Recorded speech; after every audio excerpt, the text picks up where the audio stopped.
There are plenty of options available now if you are in the market for a petrol-powered mid-size SUV.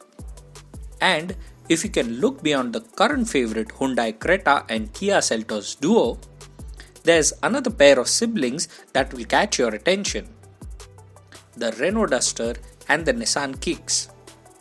Besides, there's a good reason why you should take a look at these two, especially if more power and turbocharging are what you're looking for.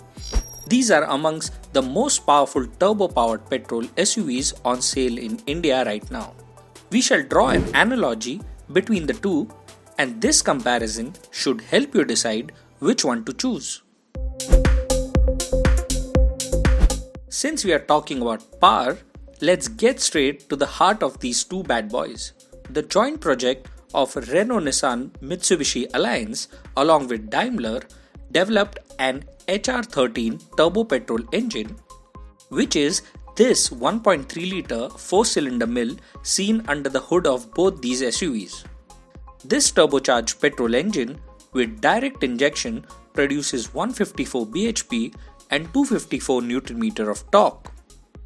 And as compared to the naturally aspirated power plants, this one's a cracker. Thankfully, none of these SUVs is a slouch. Lag is minimal, and turbo power has brought in the much needed zest to push these big SUVs. These are available with an automatic transmission, but the ones we've tested are equipped with a 6-speed manual gearbox. It's a pretty good experience on their own, and though our V-Box tests can't explain that, they still can give you a testament of their straight line performance. The Nissan Kicks sets off from a standstill to reach 60 kmph in 5.07 seconds and clocks 100 kmph in 10.24 seconds. On the other hand, the Duster had an advantage as we could manually switch off its traction control to allow a little bit of slip. And it did scamper ahead to sprint from 0 to 60 kmph in 4.76 seconds and achieve the 0 to 100 kmph run in 9.71 seconds. Now, our roll-on tests are a great measure for drivability and to prove that the turbo power has given a new lease of life to these SUVs. There's considerable pulling power, all thanks to the new variable geometry turbocharger, and our in-gear acceleration times reflect this. Let's take a look at the Nissan first. It took 9.41 seconds to achieve the 20 to 80 kmph roll-on test in third gear and 12.51 seconds to complete the 40 to 100 kmph run in fourth gear. The Renault again put up slightly better timing by completing the 20 to 80 kmph sprint in third gear in 9.28 seconds and the 40 to 100 kmph test in fourth gear in 11.52 seconds. We couldn't complete our real-world fuel efficiency test cycle with these SUVs in the short span of time they were with us. Still, we have the official claim figures to give you an estimate of how much range these SUVs with a full tank capacity of 50 liters each can provide. The Kicks Turbo has an ARAI rated fuel economy of 15.8 kmpl, while the Duster Turbo is rated at 16.5 kmpl. Now, let's get to the interior space of these two. You know they say, if something ain't broke, don't fix it. This statement stands true in the case of the Duster, as its cabin layout and space remains unchanged since its inception. And for a good reason, as there's plenty of space in the front, in fact more than in the Kicks. And though both SUVs provide the same headroom, the Duster has a fairly wider shoulder room, making even the healthiest of individuals feel quite comfortable inside. That said, the Kicks still does match up to the space.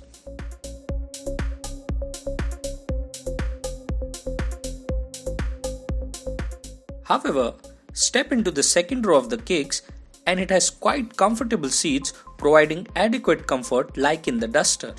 But I'd like to point out that the Kicks fox leather upholstery does enhance the feel and look on the inside.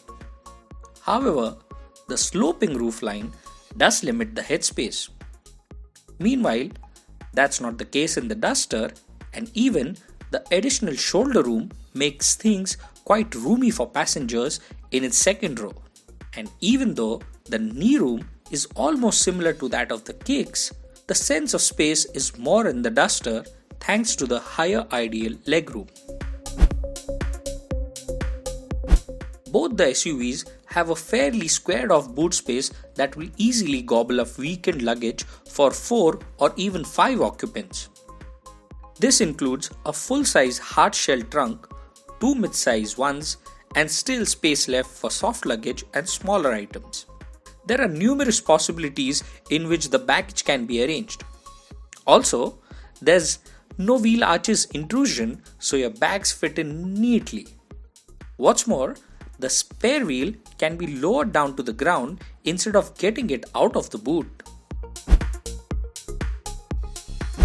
A few changes or updates are always refreshing, and that's what Renault has done with the Duster facelift, which now gets this turbo option as well. It is available in 3 trim levels with a manual gearbox. The base RXC variant does miss out on the chrome grille, projector headlamps, DRLs, etc., but still gets dual airbags, reverse parking sensors, and a speed sensing and impact sensing door unlock. On the other hand, the top spec RXZ trim gets more features like an 8-inch touchscreen, automatic climate control, cabin pre-cooling via remote, a fuel-saving engine stop-start system, hill start assist, and 17-inch alloy wheels. The Kicks, on the other hand, packs in quite a lot of equipment as compared to the Duster. And be it for the instrument cluster or the touchscreen infotainment system, Nissan has provided a much better kit than the Renault. Its entry-level trim is equipped with automatic climate control, rear AC vents, 2 12-volt power outlets, electrically adjustable ORVMs, remote key, LED DRLs, etc. In terms of safety features too, it gets impact sensing and speed sensing auto door unlock, a rear defogger, rear parking sensors, ABS with EBD and brake assist, and dual airbags. Then, the top of the line XV Premium optional dual tone variant gets additional equipment like Nissan Connect, automatic headlamps, rain sensing wipers, follow me home headlamps, front fog lamps with cornering function, and a rear fog lamp. Then there's black and brown upholstery with leather seats, a leather wrapped soft touch dashboard, and a segment first 360-degree camera. Similarly, for the safety suite, side airbags, vehicle stability management, ESC, and traction control are also available. Sadly, none of these SUVs get an auto-dimming IRVM and you have to switch it manually. Now, you must have got an idea of how different yet similar these SUVs are. There's no doubt these force induction iterations have lent the SUVs quite an impressive performance, especially when it comes to the engine's response at low RPM. They are equally fun to drive on the highway as they are within the city. Now, for the variant-wise on-road pricing in Mumbai, both car makers have further positioned these turbo-petrol ones higher than the respective naturally aspirated ones. The Kicks misses out on the XL entry-level trim in this turbo model and starts from XV Turbo priced at Rs 14.67 lakh. Its mid-spec XV Pre-Turbo will cost Rs 15.72 lakh, while the top-of-the-line XV Pre-Optional Turbo and in a dual-tone color retails to Rs 17.12 lakh. For the Duster, its base RXE Turbo variant is priced at Rs 13.34 lakh, mid-spec RXS at Rs 14.28 lakh, and the top spec RXZ Turbo manual trim at Rs 14.98 lakh. So now you know, if you have set a budget of 15 lakh rupees, it's the Duster for you. And if you have the provision of an extension, then you might be able to consider the top spec Kicks too. After all, a price north of Rs 17 lakhs gets decent safety features and most of the bells and whistles you'd expect from a modern age car. It also offers a wider variant lineup, feature list, and even higher number of connected car systems. But then, I still believe that Duster nameplate has a sentimental value for Duster owners and will appeal to the buyers who still love that old school look and feel. Yes, the Duster's interior might have started to show its age, but the SUV is certainly not past its prime. Of course, the next-gen Duster should take this proposition onto a new level. However, for the ones who love driving, just get behind the wheel of the Renault Duster to know how it feels. You'll look no further and yes, save some of your money as well.